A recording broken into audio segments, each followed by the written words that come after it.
یہ میرے اور خدا کے درمیان ایک راز تھا جو آج مجھے بتانا پڑے گا۔ ہوا کچھ یوں، حضرت امیر المومنین عمر فاروق رضی اللہ تعالی عنہ کے دور اقدس میں حمص کے جو گورنر تھے حضرت سعید بن عامر رضی اللہ تعالی عنہ تھے۔ حضرت سعید بن عامر رضی اللہ تعالی عنہ حمص کے جب گورنر تھے تو حمص کے لوگ کسی بھی گورنر کو اپنے پاس ٹکنے نہیں دیتے تھے، اس کی شکایات لے کر آتے اور اس کو تبدیل کروا دیتے۔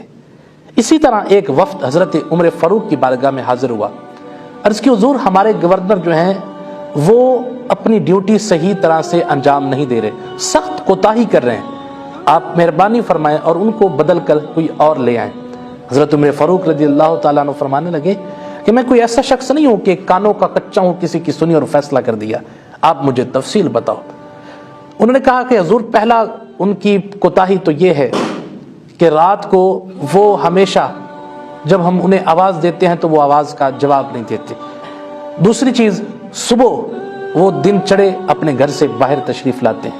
اور تیسری چیز یہ ہے کہ جب بھی مہینے میں ایک دن آتا ہے تو وہ اس دن اپنے گھر سے نہیں نکلتے۔ یہ تین مسئلے ہیں جو ہمیں ان سے شکایات ہیں۔ حضرت عمر فاروق رضی اللہ تعالیٰ نے فرمایا کہ یہ تو سخت کوتاہی ہے۔ آپ نے بلایا حضرت سعید بن عامر رضی اللہ تعالیٰ عنہ سے، پوچھا کہ یہ تمہاری شکایات ہیں، اور پھر ان کے سامنے شکایات بیان کی گئی۔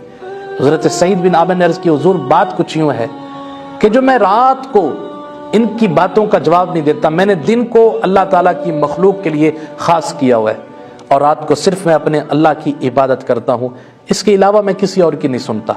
اور دوسری بات یہ ہے کہ میں دن چڑھے باہر نکلتا ہوں، لوگوں کے معاملات سنتا ہوں، میرے گھر میں کوئی ملازم نہیں ہے کہ جو میرا اور میری بیوی کا ہاتھ بٹا سکے، میری بیوی بیمار رہتی ہے تو میں خود جا کر اپنے بیوی کے ساتھ کام کاج کرواتا ہوں، خود اپنے ہاتھوں سے آٹا گوندتا ہوں، اور جب آٹا گوندنے کے بعد اس کو خمیر آنے کی دیر تک پھر میں گھر کے اندر جھاڑو پھرتا ہوں، اور جب خمیر اتر آتا ہے تو پھر میں روٹیاں پکاتا ہوں۔ سبحان اللہ۔ اور تیسری بات یہ کہ میں مہینے میں ایک دن گھر سے نکلتا ہی نہیں۔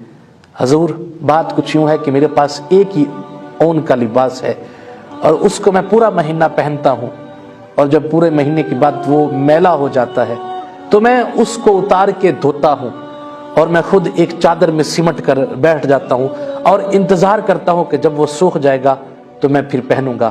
حضور یہ تیسری وجہ یہ ہے۔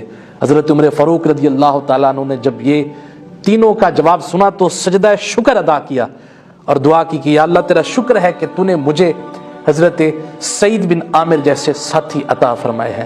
ہمیں سبق کیا ملتا ہے؟ سبق یہ ملتا ہے، ایک حضرت عمر فاروق رضی اللہ تعالی عنہ کا عدل اور انصاف، دوسرا حضرت سعید بن عامر کا زہد اور تقوی، اور یہ سعید بن عامر رضی اللہ تعالیٰ عنہ کے جملے تھے کہ یہ راز تھا میرے اور میرے خدا کے درمیان۔